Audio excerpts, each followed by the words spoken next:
저번 시간에는 간단하게 제가 LG 벨벳을 언박싱을 해보고 첫인상들을 한번 정리를 해봤었어요. 오늘은 제가 사용한 모습을 보여드리면서 함께 이야기를 나눠보려고 합니다. 자, 첫 번째로 이번에 LG가 벨벳이라는 네임으로 새 단장을 하고 엄청나게 신경을 써서 출시한 준 프리미엄 스마트폰이 바로 이 LG 벨벳이잖아요. 벨벳이라는 그 뭔가 그 부드럽고 되게 좋은 촉감, 그런 원단을 생각해서 이름도 그렇게 지은 만큼 이번에 LG 벨벳 폰은 그립감과 디자인을 엄청 신경을 썼어요. 근데 사용을 해보면 확실히 제가 이걸 가지고 다니잖아요? 그러면 주변에서 뭐야? 야, 이거 이쁜데? 제가 좀 주목을 받게 해주는 그런 색상과 디자인은 확실했습니다. 그리고 추가적으로 이번에 전면, 후면 다 엣지 형태로 디자인을 해놨어요. 그렇기 때문에 손에 딱 쥐었을 때 스마트폰 자체가 전반적으로 손에 많이 닿는 면적이 많기 때문에 그립감에 엄청난 신경을 썼다라고 했거든요. 근데 제가 사용을 해보니까 케이스 없이 생폰으로 만졌을 때 그립감 나쁘지 않아요. 근데 중요한 건 케이스를 끼면 이 그립감이 사라진다는 건 확실한 부분인 것 같아요. 제품의 특성을 그립감으로 이렇게 밀었나? 이 시대에 그립감 스마트폰이 좀 맞는 얘기인가? 자, 다음은요. 개인 호불호가 좀 나뉠 수도 있는 부분이기는 해요. 디스플레이 부분의 이 굴곡. 그러니까 한마디로 엣지형 디스플레이 부분입니다. 사실 저는 개인적으로 엣지형 디스플레이를 그렇게 선호하지 않아요. 주머니에서 꺼낼 때라든지 분명 이상한 부분이 이렇게 미스터치, 잘못 눌려가지고 엣지형 디스플레이의 스마트폰을 쓰거나 다른 기기들을 쓸 때 굉장히 불편했단 말이죠. 이번에 LG 벨벳 같은 경우에는 어쩔 수 없이 그 엣지 그 자체가 디자인이거든요. 감안은 하지만 사용할 때 저는 여전히 엣지형 디스플레이는 별로다. 다음으로 디스플레이 부분으로 넘어가 볼까요? 6.8인치의 대화면의 디스플레이를 탑재시킨 스마트폰입니다. 그러다 보니까 확실히 미디어 컨텐츠들을 소비할 때 유튜브를 본다든지 특히나 넷플릭스로 영화를 좀 시청한다든지 이럴 때 무엇보다 시원하게 볼 수 있는 건 사실이었습니다. 20.5대 9라는 뭔가 독특한 이 비율이 사용을 하다 보면 또 금방 익숙해지는 부분이고 나름 나쁘지 않게 다가왔던 부분이었습니다. 아쉬웠던 부분에 대해서 좀 이야기를 해보려고 해요. 사운드였습니다. 일단 요즘에 블루투스 이어폰을 굉장히 대중적으로 많이 사용은 해요. 근데 그냥 집에서 혼자 있을 때 크게 틀어놓고 이렇게 본단 말이죠. 그럴 때 제가 영화를 본다든지 음악을 들은다든지 했을 때 처음에 잉? 했습니다. 이번에 인공지능 사운드 그 기능이 LG 벨벳에도 들어갔어요. 뭐 영화면 영화, 음악이면 음악 자기가 감지를 해서 사운드를 들려주는 그런 기능도 들어갔거든요. 그래서 제가 이렇게 들어봤어요. 일단은 음악을 들었을 경우에 저음은 강조되어 있고 뭔가 웅웅거리고 저음은 때려주는 것 같은데 하이라이트를 쳐준다거나 고음으로 갈수록 스피커가 받쳐주지 않는 듯한 느낌? 내장 스피커 성능 자체가 뭔가 딸리는 느낌? 그런 느낌이 저는 들더라고요. 그래서 결과적으로 소리는 피크가 뜨거나 찢어지는 것 같다. 그리고 웅웅댄다 뭐 이런 듯한 느낌의 저는 소리를 들었어요. 그런 소리들이 음악, 뭐 영상 이런 것들을 볼 때 자꾸 거슬리더라고요. 사운드는 조금 아쉬운 부분. 이번에 LG 벨벳 같은 경우에는요 쿼드 덱이 빠졌어요. 쿼드 덱의 그 고음질을 원하시는 분들은 3.5파이의 유선 이어폰을 사용을 하시는 분들이 많잖아요. 그래서 LG 스마트폰을 사용하시는 분들도 있어요. 그런데 이번에 3.5파이 단자는 있지만 쿼드 덱이 빠졌어요. 그렇기 때문에 그 부분에서 굉장히 실망스럽거나 아쉬워하시는 분들도 분명히 계실 거라고 생각을 합니다. 다음은 LG 벨벳의 카메라 성능에 대해서 말씀을 드리려고 합니다.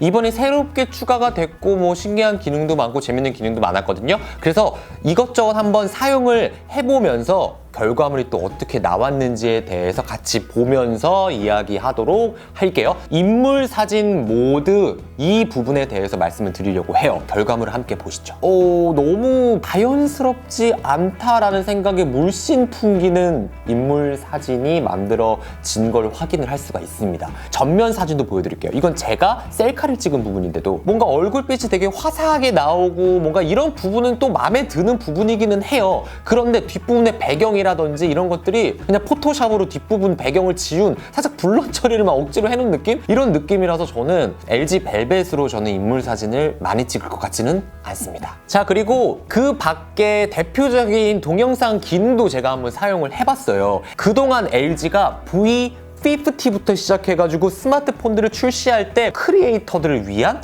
그런 기능들, 계속 그런 것들을 강조했었거든요. 그런 기능이 이번에 LG 벨벳에도 들어갔는데 첫 번째로는 타임랩스 기능입니다. 이 기능 나름 잘 사용하면 너무 좋은 결과물을 얻어낼 수 있을 것 같아요. 타임랩스 기능 자체가 굉장히 편리하게 만들어져 있더라고요. 일단 동영상 자체를 1배속부터 시작해서 60배속까지 이렇게 조절을 하면서 동영상을 촬영을 할 수가 있는데요. 동영상 촬영 중간중간에 내가 원하는 배속으로 터치 한 번으로 다 바꿀 수 있다는 건 굉장히 장점인 것 같아요. 15배속으로 가다가 제가 나왔을 때 나를 뭔가 돋보여주고 싶다 할 때 촬영 중에 1배속으로 이렇게 바꿔줘요. 강조하고 싶은 장면이 있을 때 바꿔가면서 타임랩스 촬영을 할 수 있다는 건 굉장히 사용하면서 만족스러운 부분이었습니다. 그리고 또 동영상 기능 중에 하나가 ASMR 레코딩 기능이 있잖아요. ASMR에 도전을 해봤습니다.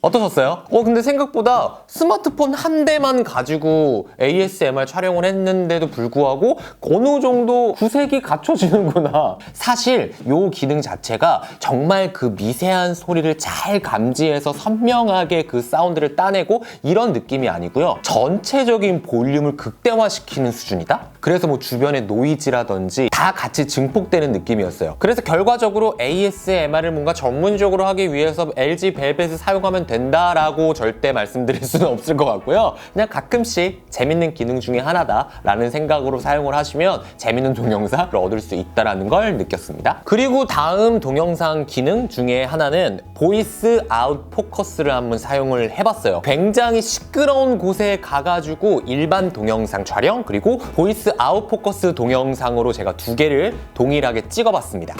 네, 지금 시끄러운 이런 도로에 나와서 지금 LG 벨벳으로 일반 동영상 촬영을 하고 있습니다. 네, 동일하게 이렇게 소음이 많고 시끄러운 환경 속에서 LG 벨벳으로 이번에는 보이스 아웃 포커스 기능을 켜고 동영상 촬영을 하고 있습니다. 자동차 소리 막 경적 소리 막 엄청나게 시끄럽죠. 그런 데서 그냥 일반 동영상으로 찍었을 때 제 목소리도 잘 안 들리는 것도 안 들리고 뭔가 조금 촬영하기에 제한적인 부분이 있었습니다. 근데 보이스 아웃 포커스를 켜고 동영상을 찍으니까 일반 동영상 촬영보다 확실히 주변 소리, 시끄러운 소리 이런 것들을 줄여주고 제 목소리가 조금 더 선명하게 들릴 수 있도록 녹음이 되고 녹화가 된 걸 확인할 수가 있었습니다. 그리고 이번에 LG 벨벳을 사용하면서 조금 편의성을 높여줄 수 있는 별도의 액세서리 듀얼 스크린, 그 다음에 스타일러스 펜 부분입니다. 듀얼 스크린 같은 경우 LG 벨벳 전용으로 이렇게 새롭게 출시가 되었는데 전작의 듀얼 스크린, 그러니까 V50, 그 다음에 V50S 거기에서 사용할 수 있었던 그 듀얼 스크린이랑은 확연히 좀 달라 보인다는 걸 느끼실 수 있으실 거예요. 색상부터 검정색 한 가지 컬러만 출시가 되었었죠. 근데 이번에는 그레이랑 그 다음에 화이트, 전작보다 두께, 무게가 더 가벼워졌다고 하는데 어찌됐든 이렇게 장착을 하면 벽돌이 되는 건 똑같지 않을까. 자, 그리고 이렇게 제가 두 가지를 연결을 해서 사용을 해보니까요, 이 시원시원한 맛, 이거는 확실히 있는 것 같아요. 6.8인치 디스플레이를 가지고 있는 LG 벨벳, 그 크기 그대로 듀얼 스크린도 이렇게 사용을 할 수가 있잖아요. 메인 LG 벨벳 디스플레이랑 비교를 해보자면 엄청난 차이로 뭐 불편하다 이런 걸 느끼지 않을 정도로 우수한 디스플레이의 성능을 보여줬습니다. 이런 미디어 컨텐츠를 시청할 때 나쁘지 않은 그런 디스플레이였다라고 말씀드릴 수가 있겠습니다. 자, 그런데 여기서 조금 의아한 부분이 있어요. 여길 보게 되면은 물방울 노치가 그대로 표현되어 있는 걸 볼 수가 있어요. 그래서 처음에 저는 얘를 봤을 때 설마 카메라인가?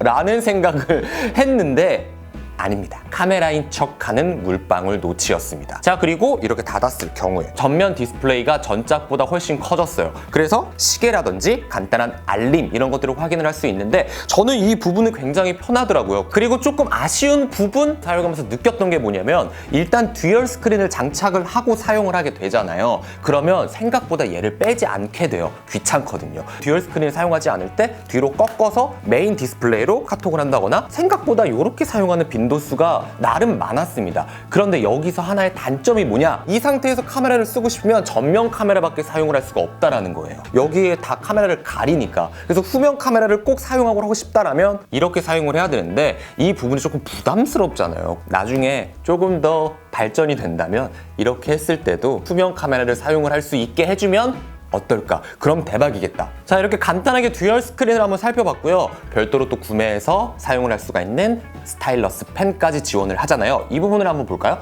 일단은 이렇게 생겼어요. 이것저것 메모 하는 분들도 굉장히 많잖아요. 그리고 화면도 자체가 크기 때문에 메모를 할 때 조금 편한 그런 환경이 만들어지는 것도 맞는데 저는 듀얼 스크린이랑 같이 활용을 했을 때 이 스타일러스 펜의 장점이 조금 부각된다는 생각을 했었어요. 그러니까 동영상 강의 같은 거 많이 듣잖아요. 그럴 때 듀얼 스크린에다가 강의를 띄워놓고 그 다음에 필기는 스타일러스 펜으로 필기를 하면서 영상을 보는 거 이런 부분에서는 굉장히 편했습니다. 그리고 재밌는 기능 중에 하나는 큐 메모에 들어가서 여기에 캘리그라피 요 설정이 있는 걸 확인할 수가 있습니다. 그냥 막 썼어요. 그러면 이렇게 내가 선택한 폰트대로 얘가 인식을 해서 이렇게 이쁜 글씨로 바꿔준다는 거예요. 가끔씩 활용하면 나쁘지 않겠다. 가장 치명적인 단점이 있다라면 휴대성입니다. 이게 어디다가 넣어요? 따로 들고 다녀야 된다는 그 휴대성, 그 부분에서는 확실히 치명적인 단점이라고 생각을 합니다. 자, 이렇게 오늘 제가 LG 벨벳을 실제로 사용을 해보면서 여러 가지 느낀 점들에 대해서 한번 이야기를 해봤습니다. 깔끔하게 한번 정리해볼까요? LG 벨벳, 성능은 준, 디자인은 프리미엄. 그래서 준 프리미엄 이렇게 정리할 수 있겠습니다. 자, 여러분들의 의견도 굉장히 궁금해요. 댓글 많이 달아주시면 감사하겠습니다. 그럼 지금까지 테크룸이었습니다.